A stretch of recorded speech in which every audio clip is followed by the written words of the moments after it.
बिल्कुल जी, बोलिए। ये वो इंडिया की बात कर रहे हैं, मेरी देश की जनता ये देख रही है। आज भारत की जनता को ये फैसला करना पड़ेगा कि जो संविधान का गला घोट करके शाहबानों के केस में देश के लोकतंत्र सर्वोच्च न्यायालय, जिसने न्यायालय उस शाहबानों को जो है देश न्याय दिया, सुप्रीम कोर्ट के फैसले को संसद में जाकर के सरिया लागू करने वाले इंडिया की बात कर रहे हैं। और दूसरी बात, लोकतंत्र की गला घोटने वाली कांग्रेस पार्टी आज लोकतंत्र की बात कर रही है। भारत की जनता को यह समझना पड़ेगा। एक मिनट, आप थोड़ा सा देखिए, आप बोलने दीजिए, उसके बाद सुनिए। मैं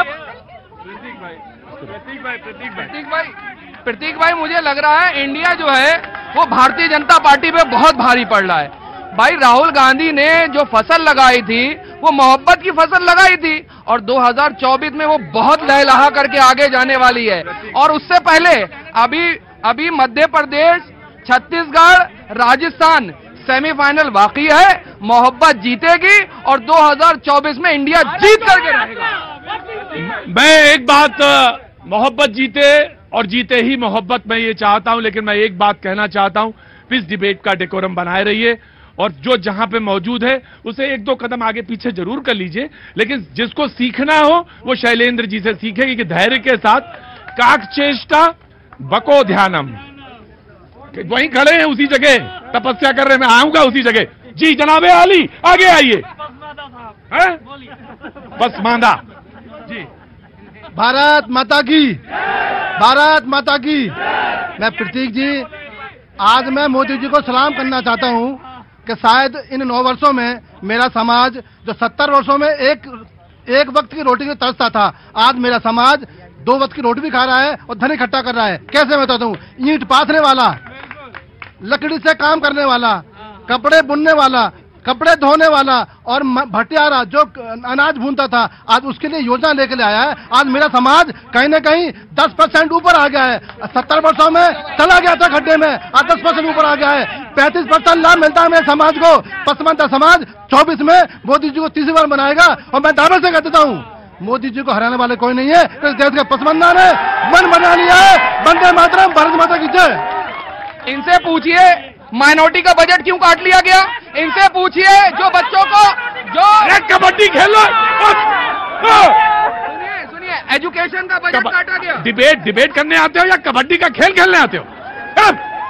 इनसे पूछिए एजुकेशन का बजट क्यों काटा गया। इनसे पूछिए स्वास्थ्य का बजट क्यों काटा गया। इनसे पूछिए मौलाना आजाद स्कॉलरशिप क्यों काटी गई। इनसे पूछिए पढ़ो प्रदेश करके स्कॉलरशिप क्यों काटी गई। तमाम ऐसी और पासमानदा समाज की बात करते हैं, बिल्किस बानो की याद नहीं आई, ज़किया जाफरी की याद नहीं आई इनको। जी जवाब साहब, स्वास्थ्य का बजट काटा नहीं गया। देखिए, मैं बताता हूँ, जवाब भाई अच्छा विश्लेषण करते हैं, थोड़ी सी चूक रह गई। बकायदा स्वास्थ्य से लेकर कृषि से लेकर सबका फाइनेंशियल बजट बढ़ाया गया है, न केवल फाइनेंशियली दृष्टिकोण से भी। और दूसरी बात, इंडिया का इन्होंने जब प्रेस रिलीज किया था तो गौर से सुनिएगा, कई जगह इन्होंने मेंशन किया है I.N.D.I.A, अर्थात मैं प्रधानमंत्री बनूं तुम रुक जाओ, मैं प्रधानमंत्री बनूं तुम रुक जाओ, मैं प्रधानमंत्री बनूं तुम रुक जाओ। सब एक दूसरे को फुल स्टॉप लगा रहे हैं केवल सत्ता सुख के लिए। और मोदी जी ने बहुत खूब कहा, एनडीए के लिए नेशन फर्स्ट है यूपीए, और ये जो IN.DDI कर रहे हैं इनके लिए परिवारवाद फर्स्ट है, इनके लिए फैमिली फर्स्ट। स्वास्थ्य का बजट क्योंकि कल ही पढ़ रहा था, कुछ लेख पढ़ रहा था, तो 5.5 लाख करोड़ खर्च करते हैं। 5.5 लाख करोड़ बहुत ज्यादा नहीं है, वो ज्यादा होना चाहिए। स्वास्थ्य का बजट ज्यादा होना चाहिए। मैं इसका पैरोकार हूँ। कहाँ से आना हुआ? सर मैं बिहार से। बिहार में कहाँ से? वैशाली डिस्ट्रिक्ट, गौतम बुद्ध के धरती से आया। तो कुछ बोलोगे कि बस ध्यान में रहोगे? सर मैं एक ही बात बोलना चाहूंगा कि सर ये जो अभी के जो हमारा जो माहौल है, इसमें 3 चीज बहुत जरूरी है, रोटी, कपड़ा और मकान। ये पहले 3 चीज के बाद। तुम्हारी उम्र क्या है? 34 साल। और 34 साल तो इनकी पैदाइश हुई होगी लगभग 80 के आसपास, 80 के 89 में हुई। लेकिन हम तुमसे पहले के पैदा है। उस समय भी एक नारा आया था, रोटी, कपड़ा और मकान। आदरणीय रामविलास पासवान जी का नारा था जब। ना, उससे भी पहले का नारा है ये, रोटी, कपड़ा और मकान। देखिए, कांग्रेस ने जो गठबंधन बनाने की पहल की है, कितने देश में मेधावी चुनाव दिए हैं। हरदनल्ली देवगौड़ा किसने सरकार घेरी? और चंद्रशेखर की सरकार की किसने घेरी? और जो गेरी मतलब जो ये कहते हैं गिराई। अरे भाई हमको बताना पड़ा, हिंदुस्तान में कई लोग हैं ना, देखते हैं प्रोग्राम। गेरी मतलब ये यहीं के रहने वाले हैं, दिल्ली के। इतनी सरकारें गिराकर जनता ने मन बनाया, 140 करोड़ जनता ने। और जो एनडीए की बात करते हैं, 2014 में हरप्रीत बादल राज्य मंत्री, कृषि मंत्री बनाई थी, एनडीए घटक दल से बनाई थी। 14 में मैं ये सब समझ लूंगा, ये सब हम समझ लेंगे। ये सारे लोग आए हैं,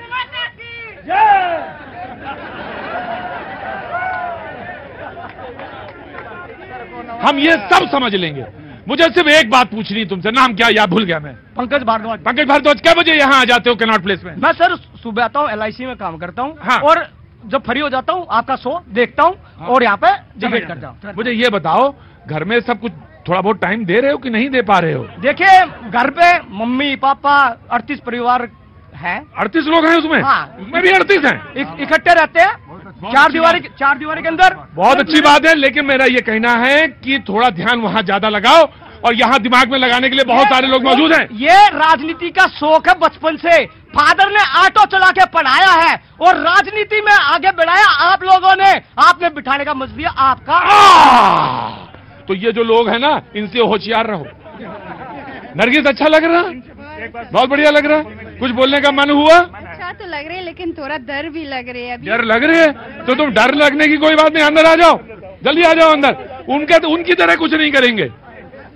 सब ठीक है, आपको तो डर नहीं लग रहा नरगिस की तरह? हेलो, डर तो नहीं लग रहा? अरे डर किस बात की? देखो, इनको डर नहीं लग रहा नरगिस।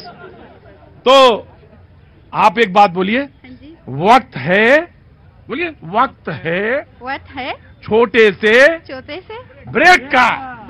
अब आगे आइए, कहिए, वक्त है छोटे से ब्रेक का। और ये नरगिस बोल रही है काबुल से, वक्त छोटे से ब्रेक का। ब्रेक के बाद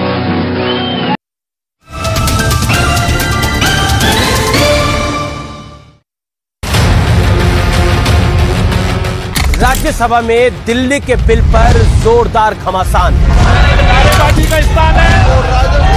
निंदा करता। राहुल गांधी की सदस्यता हो गई है बरकरार। आज देश की संसद में जोरदार आर पार। आज शाम 7 बजे मेरे साथ जरूर देखिए आर पार का बेहद स्पेशल पॉलिटिकल एडिशन।